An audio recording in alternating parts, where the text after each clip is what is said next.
Good morning. कैसे हैं आप सब? Welcome back wifi study with Nandini. Discuss करेंगे 13 और 14 नवंबर के करंट अफेयर। जैसा कि आप सबको पता है कि रिवीजन भी करते हैं हम, यानी कि लास्ट में रिवीजन होगी जो कुछ हमने कल पढ़ा। और साथ में ही टेलीग्राम के लिंक पर इंग्लिश और हिंदी दोनों लैंग्वेजेस में जो कंटेंट है वो आपके लिए उपस्थित है, तो आप पढ़ सकते हैं, देख सकते हैं, नोट्स भी बना सकते हैं। आप किसी भी एग्जाम की प्रिपरेशन कर रहे हैं, आप सबके लिए बहुत ज़्यादा बेनिफिशियल है। तो आइए चलिए स्टार्ट करते हैं और देखते हैं क्या क्या रोचक तथ्य हैं हमारे पास। और सबसे पहले हम डेज से चर्चा करेंगे, यानी डेज देखते हैं कौन कौन से हैं। सबसे पहले बात करेंगे विश्व दयालुता दिवस के बारे में, जो हर साल 13 नवंबर को मनाया जाता है ना। किसके अच्छा, इस बार की थीम क्या है? तो जहां भी संभव हो दयालु बने, इस थीम। वर्ल्ड काइंडनेस डे कब से स्टार्ट है? तो 1997 से ही इसको मनाया जा रहा है। 1997 में डिसाइड किया गया था और 1998 से, यानी कि 1998 से इसको मनाया जा रहा है। आइए नेक्स्ट बात करते हैं बाल दिवस या चिल्ड्रंस डे के बारे में। सबसे पहले मैं आपको बता दूं कि संयुक्त राष्ट्र संघ के द्वारा जो बाल दिवस है वो 20 नवंबर को मनाया जाता है, इस बात को याद रख लेना। लेकिन भारत के द्वारा जो बाल दिवस है, चिल्ड्रंस डे है, वो हम 14 नवंबर को मनाते हैं। उसके पीछे का कारण क्या है? उसके पीछे का कारण ये है कि जो हमारे देश के पहले प्रधानमंत्री थे, पंडित जवाहरलाल नेहरू जी, उनको बच्चों से बहुत ज़्यादा प्रेम था। बच्चे उनको प्यार से चाचा जी, चाचा नेहरू कहा करते थे।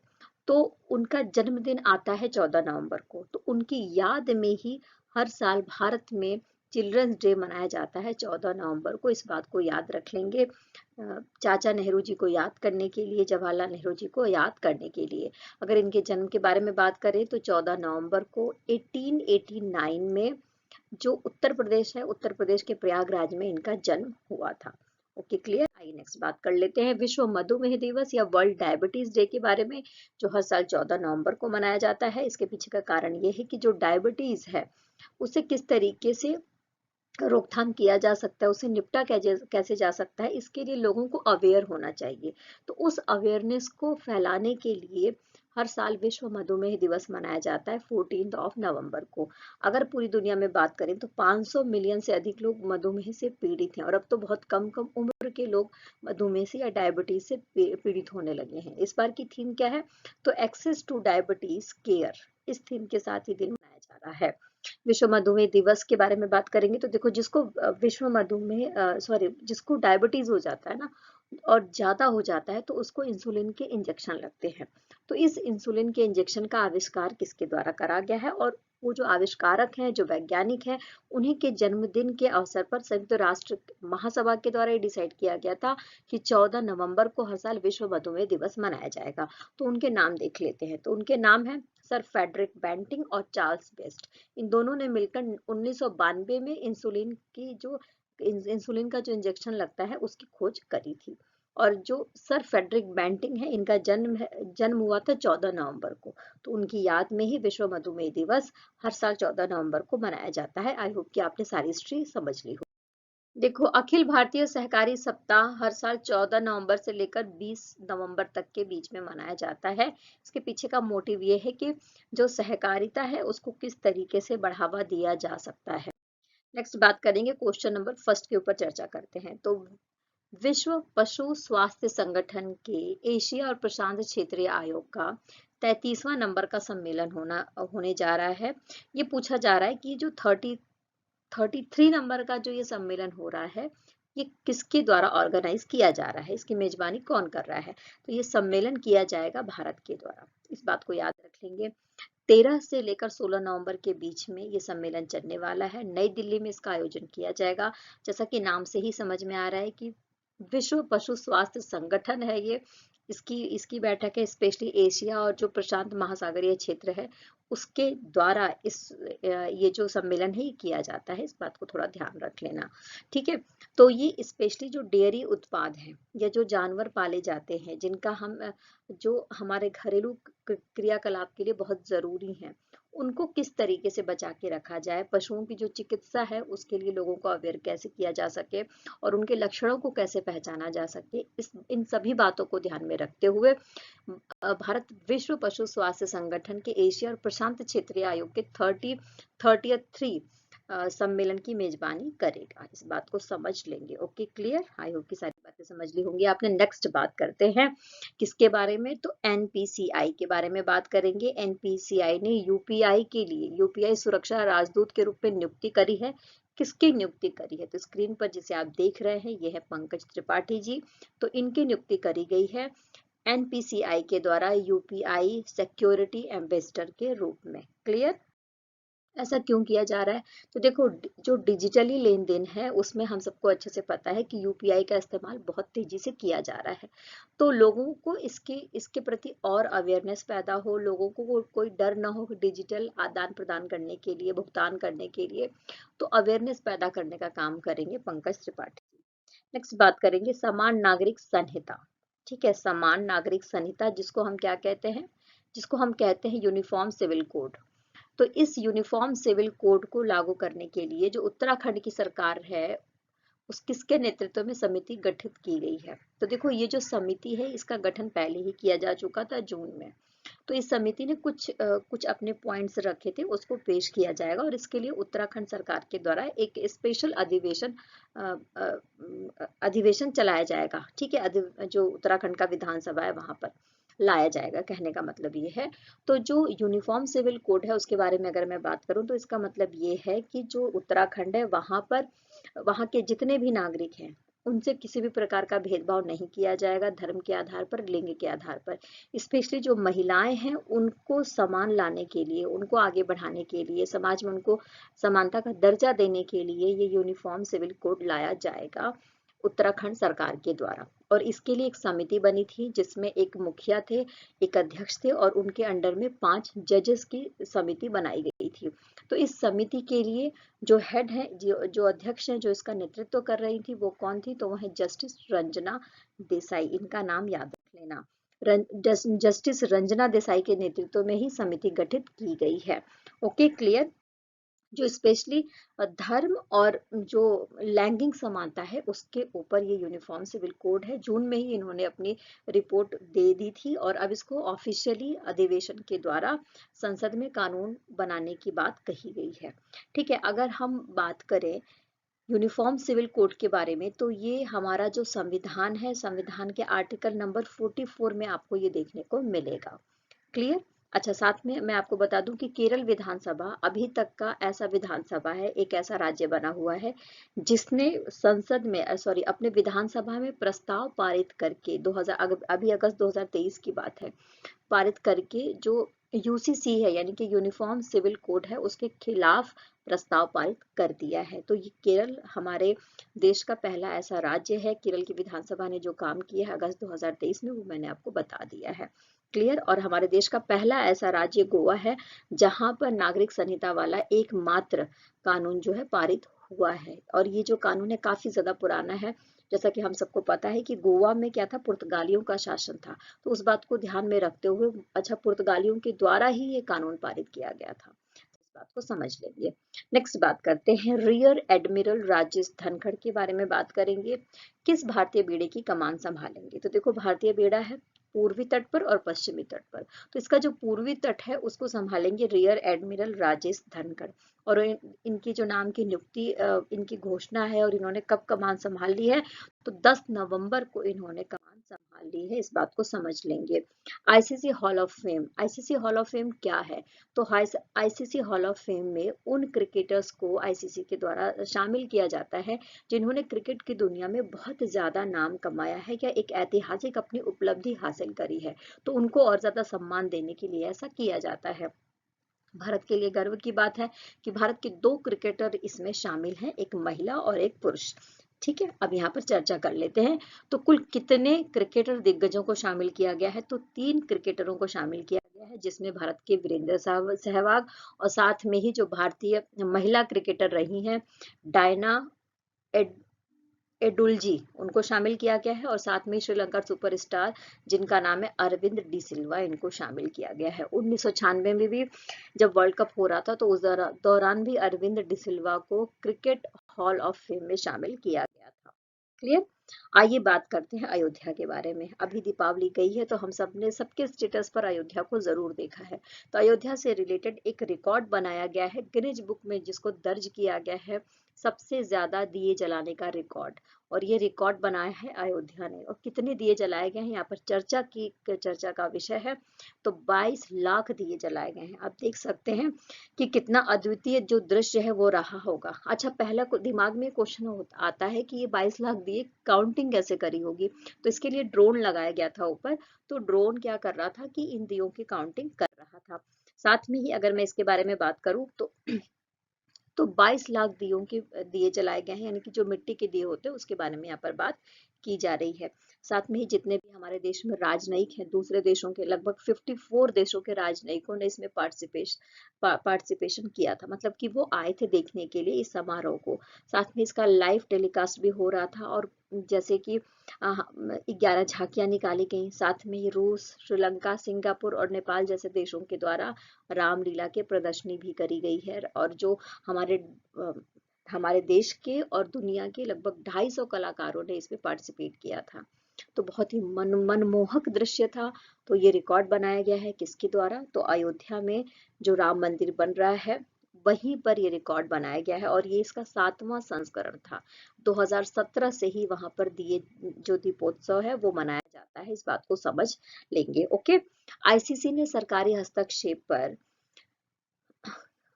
किस क्रिकेट बोर्ड की सदस्यता को निलंबित कर दिया है?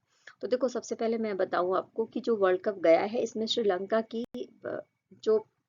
श्रीलंका का जो प्रदर्शन है वो काफी ज्यादा खराब रहा है।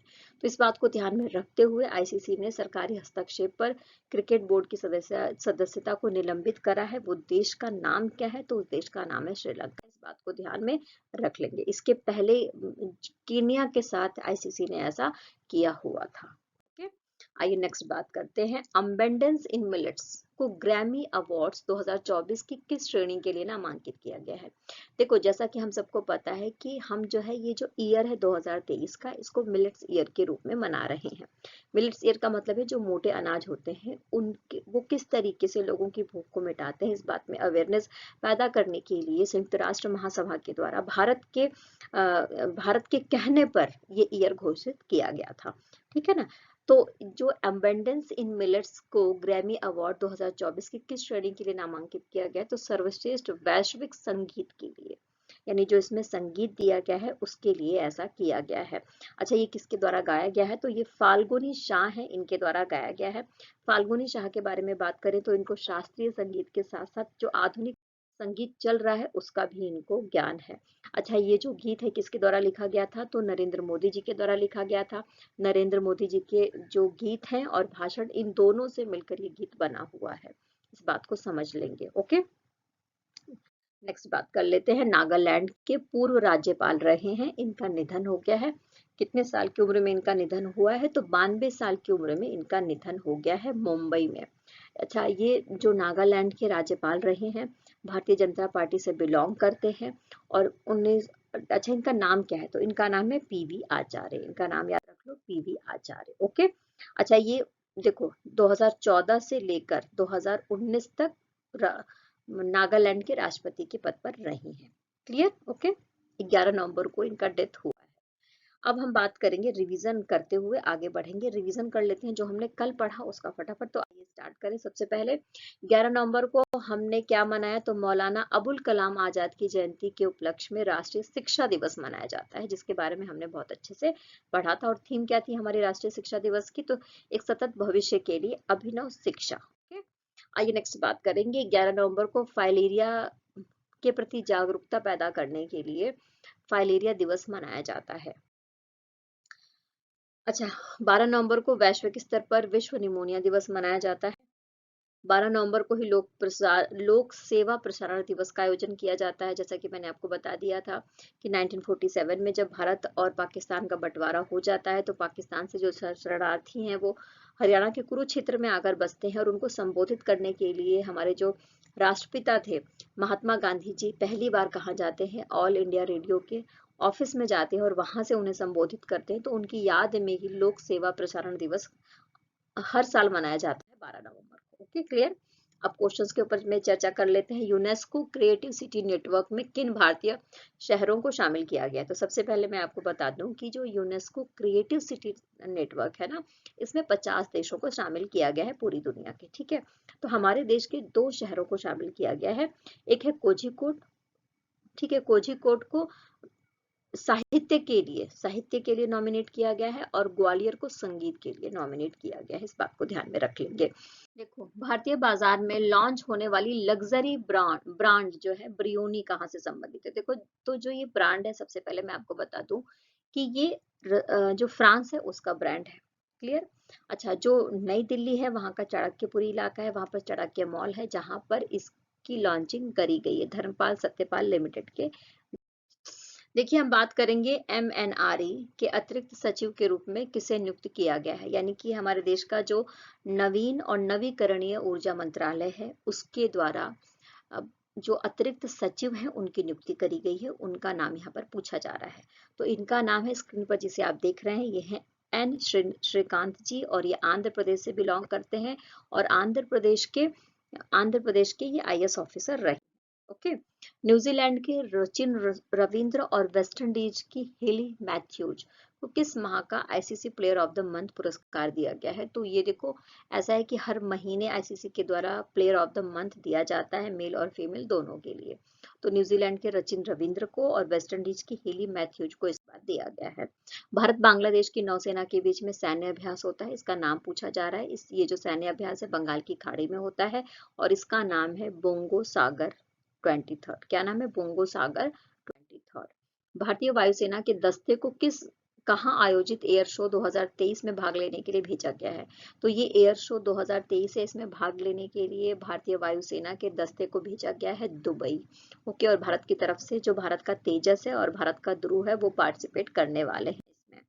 महाराष्ट्र के द्वारा 1994 के बाद कौन सी ट्रॉफी जीती गई है? तो देखो, अभी एशियाई गेम्स चल रहे थे, तो एशियाई गेम्स के दौरान महाराष्ट्र ने 1994 में ये जो खिताब है जीता था और अब इसके बाद 2023 में ये खिताब महाराष्ट्र के द्वारा जीता गया और महाराष्ट्र फर्स्ट नंबर पर था एशियाई गेम्स में, है ना। तो इस ट्रॉफी का नाम पूछा जा रहा है, तो इस ट्रॉफी का नाम है राजा भारत। देखिए, जो क्वेश्चन नंबर 8 है हमारा, ISS को अनुसंधान गियर और उपकरण पहुंचाने के लिए स्पेस एक्स का कौन सा मिशन लॉन्च किया गया है?